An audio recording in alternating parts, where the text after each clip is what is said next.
بسم اللہ الرحمن الرحیم۔ سیرت النبی صلی اللہ علیہ وسلم، چھٹا باب، حلیمہ سعدیہ رضی اللہ تعالی عنہا کی گود میں۔ اس زمانے میں عرب کا دستور یہ تھا کہ جب ان کے ہاں کوئی بچہ پیدا ہوتا تو وہ دیہات سے آنے والی دائیوں کے حوالے کر دیتے تھے تاکہ دیہات میں بچے کی نشو و نما بہتر ہو اور وہ خالص عربی زبان سیکھ سکے۔ دائیوں کا قافلہ مکہ میں داخل ہوا۔ انہوں نے ان گھروں کی تلاش شروع کی جن میں بچے پیدا ہوئے تھے۔ اس طرح بہت سی دائیاں جناب عبدالمطلب کے گھر بھی آئیں۔ نبی کریم صلی اللہ علیہ وسلم کو دیکھا، لیکن جب انہیں معلوم ہوا کہ یہ بچہ تو یتیم پیدا ہوا ہے تو اس خیال سے چھوڑ کر آگے بڑھ گئیں کہ یتیم بچے کے گھرانے سے انہیں کیا ملے گا۔ اس طرح دائیاں آتی رہیں جاتی رہیں، کسی نے آپ کو دودھ پلانا منظور نہ کیا اور کرتی بھی کیسے۔ یہ سعادت تو حضرت حلیمہ رضی اللہ تعالی عنہا کے حصے میں آنا تھی۔ جب حلیمہ رضی اللہ عنہا مکہ پہنچی تو انہیں معلوم ہوا سب عورتوں کو کوئی نہ کوئی بچہ مل گیا ہے اور اب صرف وہ بغیر بچے کے رہ گئی ہیں اور اب کوئی بچہ باقی نہیں بچا۔ ہاں، ایک یتیم بچہ ضرور باقی ہے جسے دوسری عورتیں چھوڑ گئی ہیں۔ حلیمہ سعدیہ رضی اللہ عنہا نے اپنے شوہر عبداللہ ابن حارث سے کہا، خدا کی قسم مجھے یہ بات بہت ناگوار گزری کہ میں بچے کے بغیر جاؤں، دوسری سب عورتیں بچے لے کر جائیں، یہ مجھے طعنے دیں گے، اس لیے کہ کیوں نہ ہم اس یتیم بچے کو لے لیں۔ عبداللہ بن حارث بولے، کوئی حرج نہیں ہو سکتا ہے، اللہ اسی بچے کے ذریعے ہمیں خیر و برکت عطا فرما دیں۔ چنانچہ حضرت حلیمہ سعدیہ رضی اللہ عنہا عبدالمطلب کے گھر گئیں۔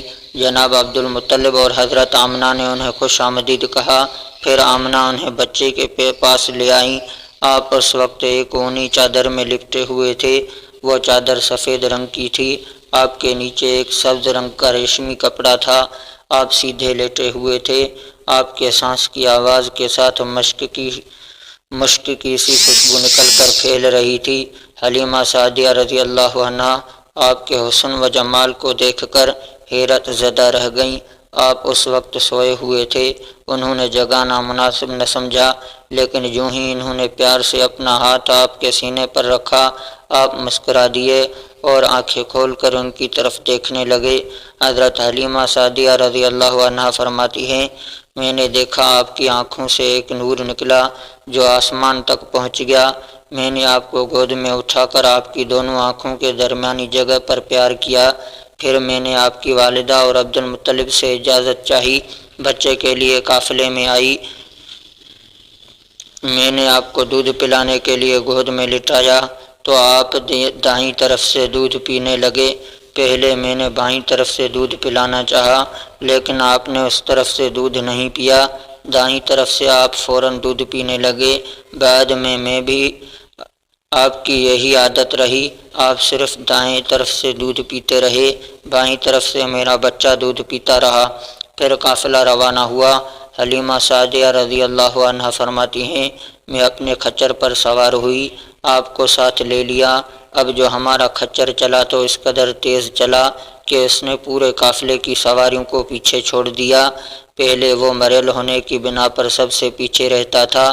میری خواتین ساتھی حیرانگی سے مخاطب ہوئی، اے حلیمہ، یہ آج کیا ہو رہا ہے؟ تمہارا کھچر اس قدر تیز کیسے چل رہا ہے؟ کیا یہ وہی کھچر ہے جس پر تم آئی تھی اور جس کے لیے ایک ایک قدم اٹھانا مشکل تھا؟ جواب میں میں نے ان سے کہا، بے شک یہ وہی کھچر ہے، اللہ کی قسم اس کا معاملہ عجیب ہے۔ پھر یہ لوگ بنو سعد کی بستی پہنچ گئے۔ ان دنوں یہ علاقہ خشک اور قحط زدہ تھا۔ حلیمہ سعدیہ رضی اللہ عنہا فرماتی ہیں، اس شام جب ہماری بکریاں چر کر واپس آئیں تو ان کے تھن دودھ سے بھرے تھے، جبکہ اس سے پہلے ایسا نہیں تھا، ان میں سے دودھ بہت کم اور بہت مشکل سے نکلتا تھا۔ ہم نے اس دن اپنی بکریوں کا دودھ دوہا تو ہمارے ساتھ سارے برتن بھر گئے اور ہم نے جان لیا کہ یہ ساری برکت اس بچے کی وجہ سے ہے۔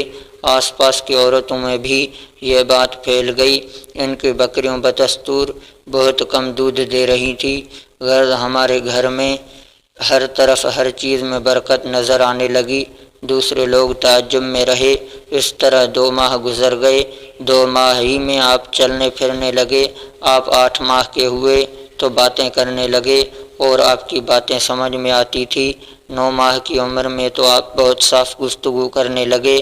اس دوران آپ کی بہت سی برکات دیکھنے میں آئیں۔ حلیمہ سعدیہ فرماتی ہیں، جب میں آپ کو اپنے گھر لے آئی تو بنو سعد کا کوئی گھرانہ ایسا نہ تھا جس سے مشک کی خوشبو نہ آتی ہو۔ اس طرح سب لوگ آپ سے محبت کرنے لگے۔ جب ہم نے آپ کا دودھ چھڑایا تو آپ کی زبان مبارک سے یہ الفاظ نکلے، اللہ اکبر کبیرہ والحمد للہ کثیرہ وسبحان اللہ بکرۃ واصیلا، یعنی اللہ تعالیٰ بہت بڑا ہے، اللہ تعالیٰ کے لیے بے حد تعریف ہے اور اس کے لیے صبح و شام پاکی ہے۔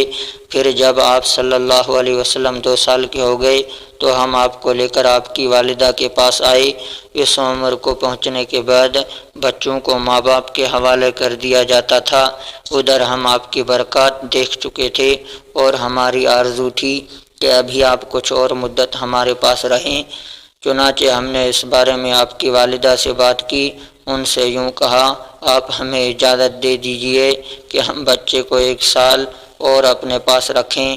میں ڈرتی ہوں کہیں اس پر مکہ کی بیماریوں اور آب و ہوا کا اثر نہ ہو جائے۔ جب ہم نے ان سے بار بار کہا تو حضرت آمنہ مان گئیں اور ہم آپ کو پھر اپنے گھر لے آئے۔ جب آپ کچھ بڑے ہو گئے تو باہر نکل کر بچوں کو دیکھتے تھے، وہ آپ کو کھیلتے نظر آتے، آپ ان کے نزدیک نہ جاتے۔ ایک روز آپ نے مجھ سے پوچھا، امی جان کیا بات ہے، دن میں میرے بھائی بہن نظر نہیں آتے؟ آپ اپنے دودھ شریک بھائی عبداللہ اور بہنوں انیسہ اور شیمہ کے بارے میں پوچھ رہے تھے۔ حلیمہ رضی اللہ عنہا فرماتی ہیں، میں نے آپ کو بتایا وہ صبح سویرے بکریاں چرانے جاتے ہیں، شام کے بعد گھر آتے ہیں۔